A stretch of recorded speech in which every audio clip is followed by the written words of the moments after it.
Hello students, जय हिंद। मैं संजय पांडे आपका पांडेज एक्सीलेंट ट्यूटोरियल्स में स्वागत करता हूं। हम लोग exercise number 7.2 class 10th NCERT को सॉल्व कर रहे हैं। फर्स्ट और सेकंड क्वेश्चन सॉल्व हो गया है। थर्ड क्वेश्चन से आगे बढ़ना है। तो स्टूडेंट्स, थर्ड क्वेश्चन जो है एनसीईआरटी लेकर के आप बैठें, क्योंकि एनसीईआरटी हम सॉल्व करवा रहे हैं। तो क्वेश्चन नंबर 3 देखें। इसमें इस तरह का एक फिगर है, ध्यान से देखें।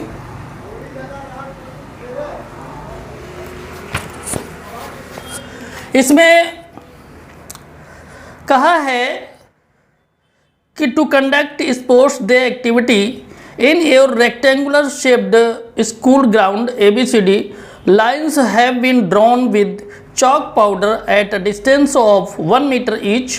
100 flower pots have been spaced at a distance of 1 meter from each other along AD as shown in figure 7.12. Niharika runs 1/4 the distance AD on the second line and posts a green flag. Preet runs 1/5 the distance AD on the 8th line and posts a red flag. What is the distance between both the flags? If Rashmi has to post a blue flag exactly halfway between the line segment joining the two flags, where should she post her flag? तो students, यहाँ पर ये कहा गया है कि एक sports day activity में एक रेक्टेंगुलर शेप्ड ग्राउंड है ABCD, उसमें चौक से लाइनें बना दी गई हैं और 100 फ्लावर पॉट्स उसमें रख दिए गए हैं, आप लोग देख रहे हैं AD में। और ये कहा गया है कि जो निहारिका है वो 1/4 डिस्टेंस AD की कवर करती है और सेकेंड लाइन में है, और प्रीत 1/5। तो स्टूडेंट्स, सबसे पहले हम लोग देखते हैं किस तरह से ये सारा कुछ एक्टिविटी हो रही है। तो स्टूडेंट्स देखें, ये हमने आपके लिए बना दिया है। इसमें यहाँ पर निहारिका है और यहाँ पर प्रीत है। ये 1 मीटर पर लाइन हमने ड्रॉ की है और ये 100 फ्लावर पॉट्स इसमें लगे हुए हैं। यहाँ पर ऐसे रखे हुए हैं फ्लावर पॉट्स 100, ठीक है। तो निहारिका जो चलती है वो कितनी करती है, यहाँ पर लिखेंगे निहारिका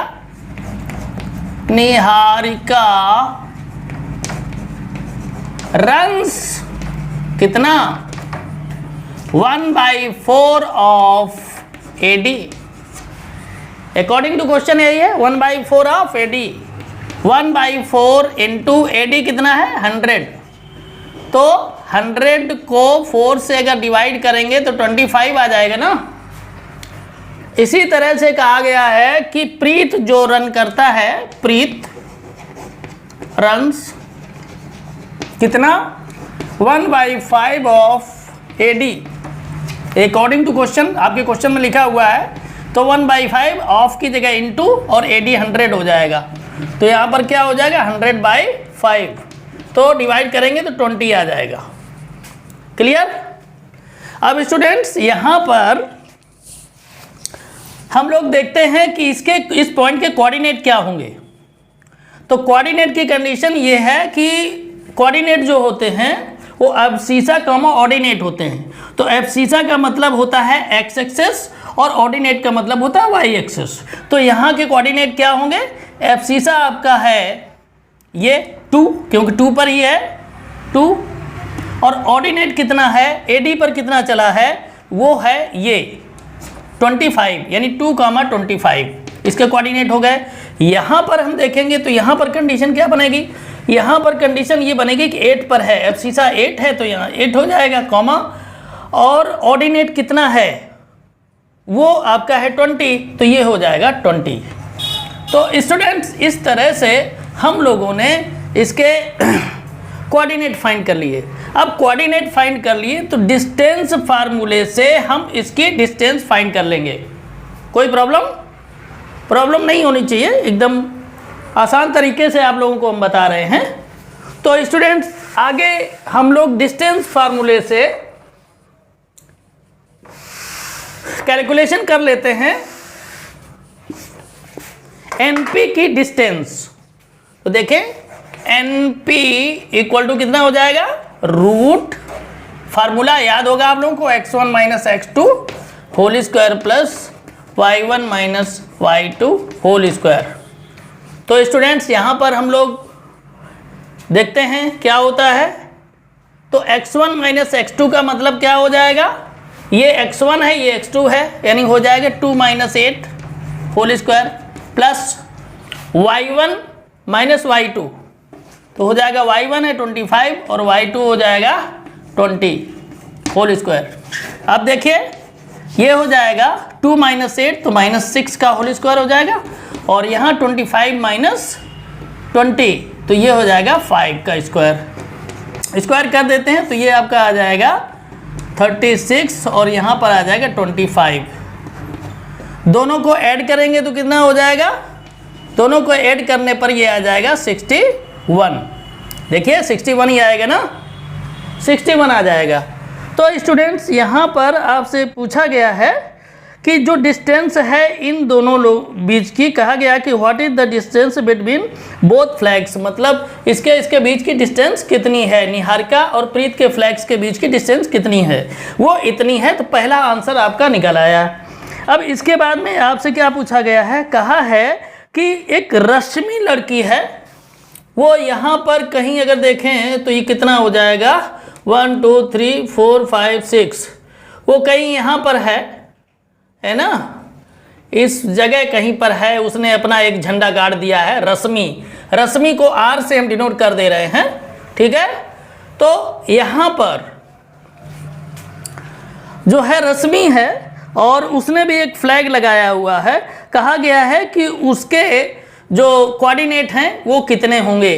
तो स्टूडेंट मिड पॉइंट है, इसलिए मिड पॉइंट के कोऑर्डिनेट का लगा दीजिए तो आ जाएगा। तो लिखेंगे कोऑर्डिनेट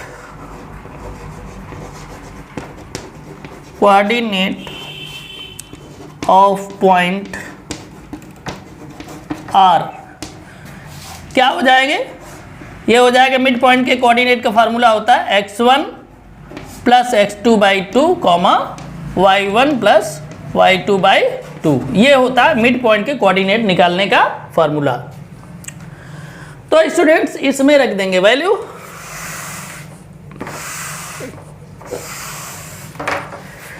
जब रख देंगे तो क्या हो जाएगा, रखेंगे यहाँ पर वैल्यू x1 प्लस x2 का मतलब x1 ये x2 ये, यानी 2 प्लस 8 बाई 2 कॉमा फिर y1 प्लस y2 तो y1 हो जाएगा 25 और y2 20 बाई 2, तो यहाँ पर आपका 2 8 10 हो जाएगा 10 बाई 2 और ये हो जाएगा 45 बाई 2। तो 10 बाई 2 कट कर देंगे तो 5 आ जाएगा, 45 बाई 2 को कट कर देंगे तो ये 22.5 आ जाएगा, ठीक है। तो स्टूडेंट्स ये आपका जो कोऑर्डिनेट हैं पॉइंट आर के, यहाँ के इसके कोऑर्डिनेट आ गए, ठीक है। अब क्या करने को बोला गया है, आगे कहा गया है कि where should she post her flag. तो इसमें रश्मि हैज़ टू पोस्ट, तो देखिए यहाँ पर अगर हम बात करें कि कहाँ पर करेंगे, तो यहाँ पर एडी को बेस बनाया गया है, तो एडी को बेस बनाने के बेस पर एडी के लिए आपका यानी ऑर्डिनेट होगा ये 22.5, तो 22.5 डिस्टेंस आ जाएगी किसकी, यहाँ से यहाँ की जो डिस्टेंस होगी वो 22.5 आ जाएगी किसकी, रश्मि की। तो स्टूडेंट्स इस तरीके से ये आपका जो क्वेश्चन नंबर 3 था वो सॉल्व हो गया। देखने में हार्ड लगता था लेकिन हार्ड था नहीं, और वैसे भी स्टूडेंट्स हम आपको कभी भी इस तरह से क्वेश्चन नहीं बताएंगे कि आप फंस जाएं। हम कोशिश करेंगे आसान से आसान तरीके से आपको हम क्वेश्चन सॉल्व कराएं, ताकि आप लोगों का इंटरेस्ट लगातार बढ़ता रहे और आपका रिजल्ट बहुत ही अच्छा आए। तो ठीक है स्टूडेंट्स, अब बढ़ते हैं हम लोग नेक्स्ट क्वेश्चन की तरफ, यानी क्वेश्चन नंबर 4। तो स्टूडेंट्स क्वेश्चन नंबर 4 क्या है, एनसीईआरटी बुक में देखें, मैं रीडिंग कर रहा हूँ, आप लोग भी रीडिंग करें। 4th क्वेश्चन है, find the ratio in which the line segment joining the points -3, 10 and 6, -8 is divided by -1, 6। तो स्टूडेंट्स इसमें रेशियो पूछा गया है, यानी आपका इसमें पूछा गया है रेशियो, यानी M1:M2 व्हाट, ये पूछा गया है।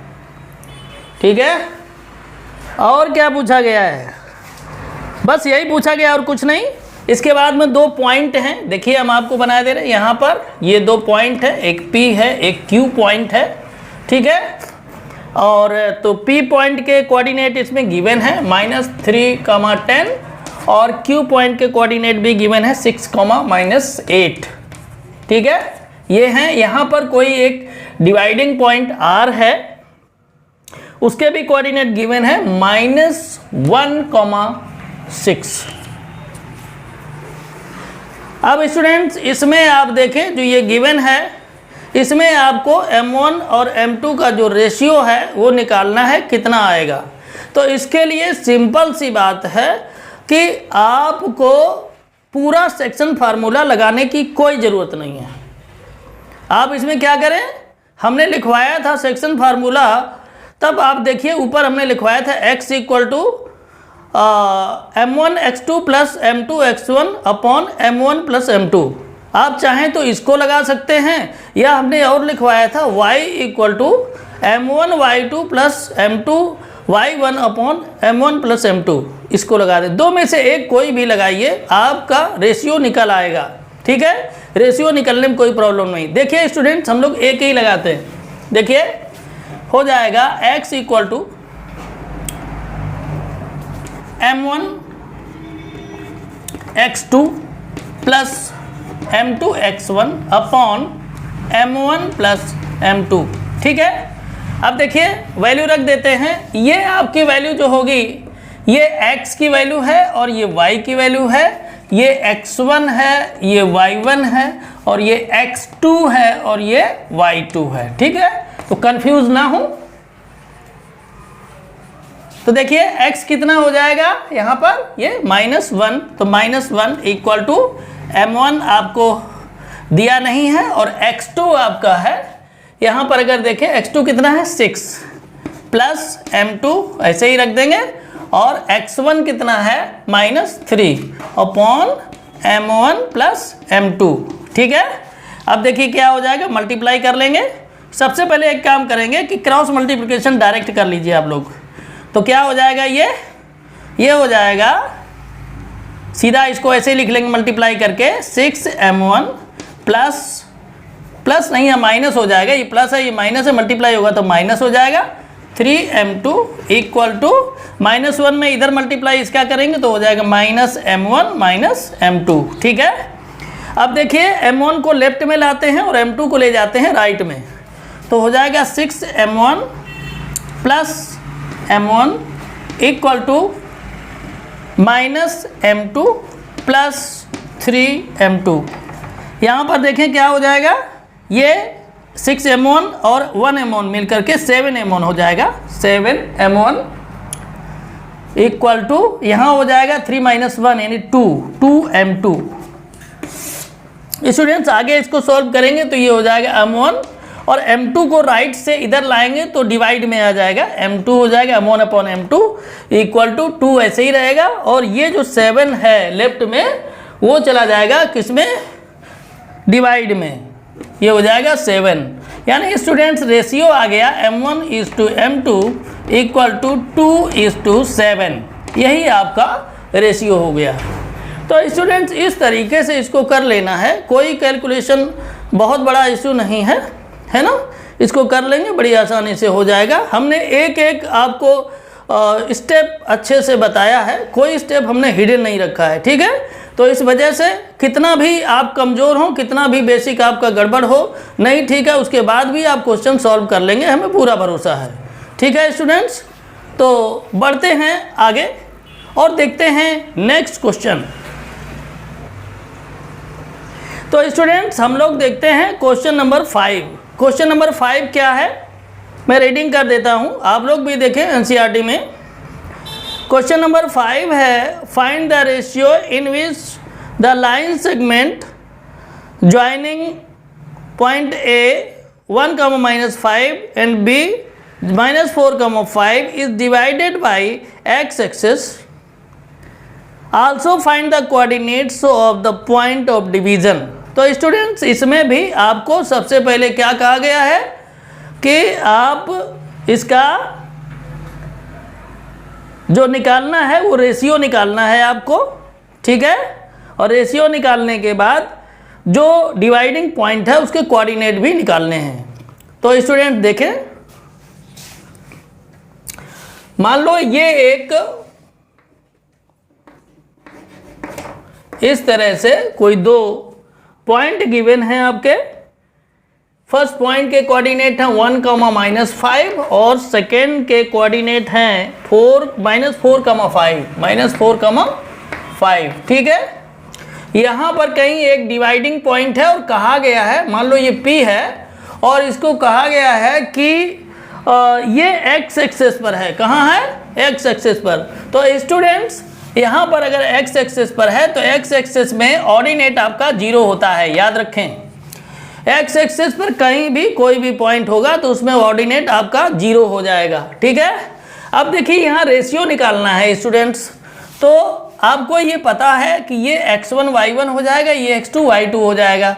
हमने आपको बताया था अगर रेशियो आपको निकालना है तो उसके लिए ज़रूरी है कि आप x इक्वल टू वाला जो अभी हमने लगाया था वो लगा सकते हैं और y इक्वल टू वाला जो बताया था वो भी आप लगा सकते हैं। तो चलिए अभी इससे पहले वाले क्वेश्चन में हमने x इक्वल टू लगा करके आपको रेशियो निकाल के दिखाया था, इस बार y लगाते हैं। और इसमें y लगाना इसलिए बेनिफिशियल और है स्टूडेंट्स क्योंकि यहाँ पर ऑर्डिनेट जो है 0 दिया हुआ है। जब क्रॉस मल्टीप्लिकेशन करेंगे तो आपका m1 + m2 0 हो जाएगा, जिससे कि कैलकुलेशन करना और आसान हो जाएगा। तो स्टूडेंट चलिए क्वेश्चन को सॉल्व करते हैं। क्वेश्चन नंबर 5, तो 5 में देखिए क्या हो जाएगा, 0 यानी ये हो जाएगा आपका y = m1 y2 + m2 y1 upon m1 + m2। यहाँ पर ये हो जाएगा 0 और ये m1 रहेगा और y2 हो जाएगा 5 + m2 और y1 हो जाएगा -5 अपॉन ये हो जाएगा m1 + m2, ठीक है। तो यहाँ क्रॉस मल्टीप्लिकेशन कर देंगे स्टूडेंट्स, तो ये आपका मल्टीप्लाई होकर 0 हो जाएगा। इसको डायरेक्ट कर देंगे तो हो जाएगा 5m1 - 5m2 = 0। तो ये हो जाएगा 5m1 = 5m2 हो जाएगा ना। तो यहाँ से अगर हम चाहें तो ये कर सकते हैं इसको m1 upon m2 = 5/5, तो ये कट जाएगा तो ये आ जाएगा m1 = m2 = हो जाएगा 1:1, ठीक है। ये आपका रेशियो आ जाएगा। आगे जब हम बढ़ेंगे तो अब इसमें हम निकालेंगे x की वैल्यू। तो x की वैल्यू में कुछ नहीं, x वाला पोर्शन आप इसमें अप्लाई कर दीजिए, आ जाएगा। तो x = हो जाएगा m1 x2 + m2 x1 upon m1 + m2। अब इसको अगर कर देंगे तो ये x तो x ही रहेगा और ये हो जाएगा m1 आपका है 1 इंटू और x2 कितना हो जाएगा -4 और प्लस m2 आपका हो जाएगा 1 इंटू x1 कितना हो जाएगा 1/1 + 1, तो ये आपका आ जाएगा -4। तो स्टूडेंट देखते हैं क्वेश्चन नंबर 6। क्वेश्चन नंबर 6 बहुत ही इंटरेस्टिंग है और बहुत ही आसान है। स्टूडेंट्स अगर आपने इसका ट्रिक लॉजिक अगर समझ लिया तो बहुत आसान क्वेश्चन है, अदरवाइज आप लोग एग्जाम में क्वेश्चन सॉल्व करते रह जाएंगे और इसका आंसर नहीं आएगा, ठीक है। तो लॉजिक आप समझिए, 2 मिनट में क्वेश्चन हो जाएगा, कोई प्रॉब्लम नहीं है। तो स्टूडेंट क्वेश्चन नंबर 6 है, if 1, 2, 4, y, x, 6 and 3, 5 are the vertices of parallelogram taken in order, find x and y। तो स्टूडेंट ये पैरेललोग्राम है, बना लेते हैं इस तरह से एक पैरेललोग्राम, ऐसे इसको कर लेते हैं ए, ये बी, ये सी और ये डी। इसको जो है इस तरीके से हम डायगोनल ड्रॉ कर लेते हैं और ए पॉइंट के कोऑर्डिनेट यहाँ पर हम लिखते हैं तो क्या हो जाएंगे 1, 2, 1, 2, बी पॉइंट के कोऑर्डिनेट हैं 4, y और सी पॉइंट के कोऑर्डिनेट हैं x, 6 और डी पॉइंट के कोऑर्डिनेट हैं आपके 3, 5। तो स्टूडेंट्स एक बार मैच कर लेते हैं, नहीं तो बाद में प्रॉब्लम होगी। 1, 2, 4, y, x, 6 और 3, 5। तो स्टूडेंट्स यहाँ पर x और y की वैल्यू फाइंड करने के लिए बोला गया है। तो यहाँ आपको सबसे बड़ा जो समझना है लॉजिक वो ये है कि स्टूडेंट्स पैरेललोग्राम के जो डायगोनल हैं वो एक दूसरे को बाइसेक्ट करते हैं। क्या करते हैं?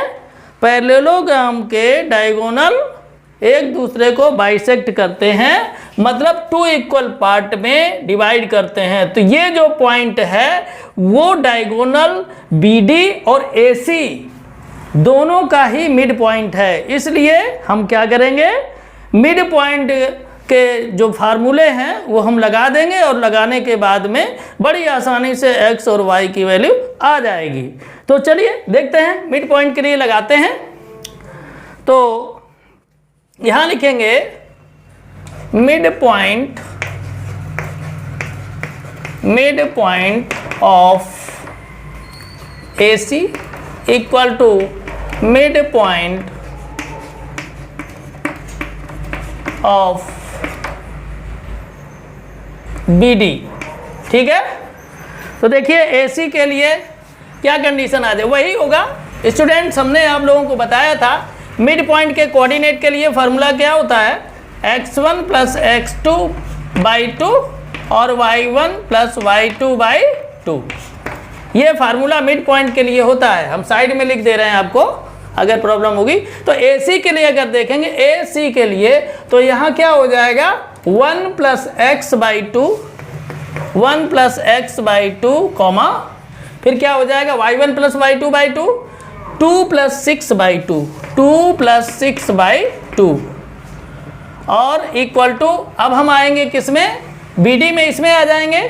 तो BD में हो जाएगा x1 प्लस x2 बाई 2 यानी 4 प्लस 3 बाई 2 और दूसरा हो जाएगा y1 प्लस y2 बाई 2 यानी y1 हो जाएगा y और y2 हो जाएगा 5, तो y प्लस 5 बाई 2। अब स्टूडेंट इसको सॉल्व कर लीजिए, तो ये तो यही रहेगा 1 प्लस x बाई 2 और ये हो जाएगा 6 प्लस 2 ये 8 बाई 2 हो जाएगा और यहाँ हो जाएगा 4 प्लस 3 बाई 2 यानी 7 बाई 2 हो जाएगा और ये y प्लस 5 बाई 2 हो जाएगा। तो स्टूडेंट्स यहाँ पर हम करेंगे क्या, यहाँ पर हम एब्सीसा को एब्सीसा के इक्वल कर देंगे और ऑर्डिनेट को ऑर्डिनेट के इक्वल कर देंगे। आपके x और y की वैल्यू आ जाएगी। तो देखिए कर देते हैं 1 plus X by 2 equal to 7 by 2। तो स्टूडेंट 2 से 2 आप ऐसे ही कैंसिल कर सकते हैं।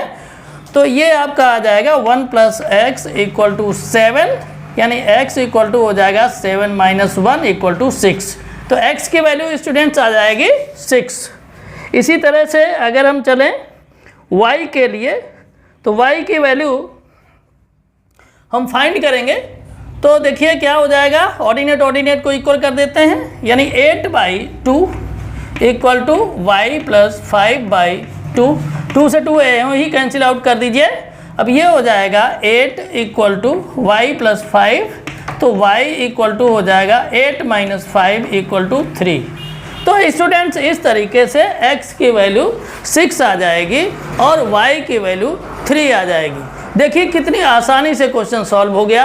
आप लोग इसकी ये ट्रिक याद रखें स्टूडेंट्स। ये क्वेश्चन इसी ट्रिक की वजह से एग्जाम में बहुत पूछा जाता है और ज़्यादातर लोग इसमें फंस जाते हैं। क्वेश्चन में कुछ नहीं है, लेकिन अगर आप इधर उधर थोड़ा घूमेंगे तो फिर प्रॉब्लम हो जाएगी। तो स्टूडेंट्स ये क्वेश्चन नंबर 6 आपका हो गया। अब देखेंगे क्वेश्चन नंबर 7। तो स्टूडेंट्स क्वेश्चन नंबर 7 देखते हैं।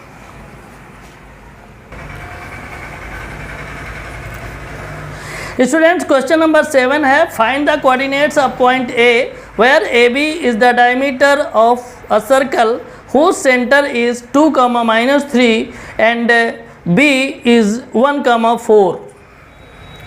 स्टूडेंट्स यहाँ पर देखें एक सर्कल है, आपके क्वेश्चन में गिवन है एक सर्कल है, उसका सेंटर ये है, मान लो O है, उसका डायमीटर इस तरीके से है। यहाँ पर ये पॉइंट A है और यहाँ पर पॉइंट ये B है। तो स्टूडेंट्स इसमें आपके जो कोऑर्डिनेट दिए गए हैं उस सेंटर के कोऑर्डिनेट दिए गए हैं 2, -3 और B के कोऑर्डिनेट भी दिए गए हैं 1, 4। तो स्टूडेंट्स यहाँ पूछा गया है कि A के कोऑर्डिनेट बताइए। तो स्टूडेंट्स आप ये यहाँ पर कंसीडर कर लीजिए x1, y1। इसके कोऑर्डिनेट आप क्या कंसीडर कर लेंगे x1, y1। तो स्टूडेंट्स इस क्वेश्चन को हम सॉल्व करें उससे पहले अगर आपको ये सब कुछ मैथमेटिक्स का बढ़िया क्लास चल रहा है, आपको समझ में आ रहा है अच्छे से, तो आप वीडियो को लाइक अवश्य किया करें, कमेंट अवश्य किया करें, अधिक से अधिक लोगों तक शेयर अवश्य किया करें, ये ज़रूरी है स्टूडेंट्स। और अगर आप नए हैं तो चैनल को सब्सक्राइब अवश्य कर लें, क्योंकि हम एकदम क्लियर कट कंप्लीट तैयारी आपकी बोर्ड की करवाएंगे। कोई भी क्वेश्चन हम छोड़ नहीं रहे हैं, कोई भी जो आपका स्टेप है उसको हिडन नहीं रख रहे हैं, एकदम ओपन सारा कुछ है। तो स्टूडेंट्स बढ़ते हैं अपने कैलकुलेशन की तरफ और देखते हैं इसको। आप ये जानते हैं कि डायमीटर अगर है तो ये जो सेंटर होता है ये मिड पॉइंट होता है, इसमें कोई कहने की ज़रूरत नहीं, आपको पता है पहले से मिड पॉइंट होता है। तो ऐसी कंडीशन में स्टूडेंट्स अगर हम लोग मिड पॉइंट का फार्मूला लगाएं तो आपका इस पॉइंट के कोऑर्डिनेट निकल सकते हैं। तो देखिए लगा दीजिए, फिर क्या प्रॉब्लम है। तो लगाते हैं, ये x1 y1 हमने कंसीडर कर ही लिया है, ये आपका xy में आएगा और ये आपका x2 y2 आएगा। तो देखिए मिड पॉइंट के कोऑर्डिनेट के फार्मूला कैसे लगाएंगे, x, y equal to x1 plus x2/2 y1 plus y2/2। ठीक है, अब इसको अगर हम करेंगे तो ये देखिए ये x y हैं, तो हो जाएगा कितना 2, -3 और यहाँ पर अगर देखेंगे तो x1 प्लस x2 यानी x1 प्लस 1/2 हो जाएगा, कॉमा y1 प्लस y2 यानी y1 प्लस y2 है 4/2, ये हो जाएगा। अब स्टूडेंट्स वही कंडीशन रहेगी, एब्सिसा को एब्सिसा के इक्वल कर देंगे और ऑर्डिनेट को ऑर्डिनेट के इक्वल कर देंगे, आपका आंसर आ जाएगा। तो देखिए क्या हो जाएगा, एब्सिसा के लिए हम करेंगे तो इधर 2 है एब्सिसा और यहाँ है x1 प्लस 1/2। अब यहाँ बाई 1 करके क्रॉस मल्टीप्लिकेशन कर दीजिए, तो ये आपका आ जाएगा x1 प्लस 1 इक्वल टू 2 2 जा 4, तो x1 इक्वल टू हो जाएगा 4 - 1 इक्वल टू 3। तो स्टूडेंट्स यहाँ पर जो है आपका क्या आया, x1 आपका आ गया 3। इसी तरह से हम आगे बढ़ेंगे और निकालेंगे y1 को। तो y1 को अगर हम निकालते हैं तो y1 क्या हो जाएगा, देखें ऑर्डिनेट को ऑर्डिनेट के इक्वल कर देंगे, -3 इक्वल टू y1 प्लस 4/2, यहाँ बाई 1 करके क्रॉस मल्टीप्लिकेशन कर दीजिए, तो ये आपका हो जाएगा कितना, y1 प्लस 4 इक्वल टू -3 का 2 मल्टीप्लाई कर देंगे -6 हो जाएगा, तो y1 इक्वल टू हो जाएगा -6 और -4, तो ये हो जाएगा y1 इक्वल टू -10। तो स्टूडेंट्स इस तरह से हमारे जो पॉइंट ए के कोऑर्डिनेट हैं वो कितने आ गए, पॉइंट ए के कोऑर्डिनेट आपके जो आए वो हो गए x1, y1 इक्वल टू आपका एब्सिसा आ गया 3 और ऑर्डिनेट आ गया -10, ये हो गए। ठीक है, तो इस तरह से स्टूडेंट्स ये क्वेश्चन जो 7 था वो सॉल्व हो गया। अब स्टूडेंट्स इस एक्सरसाइज में अभी 3 क्वेश्चंस और बचे हैं, क्वेश्चन नंबर 10 तक है। तो हम लोग अब जो क्वेश्चन 3 बचे हुए हैं नेक्स्ट वीडियो में देखेंगे, क्योंकि वीडियो थोड़ा लंबा हो रहा है। ऐसी कंडीशन में अब ज़्यादा क्वेश्चन इसमें ऐड करना पॉसिबल नहीं है। ठीक है, तो स्टूडेंट्स अब आज की मुलाकात यहीं तक, ये सफ़र यहीं तक, मिलेंगे हम लोग अगले वीडियो में। तब तक के लिए जय हिंद, जय भारत।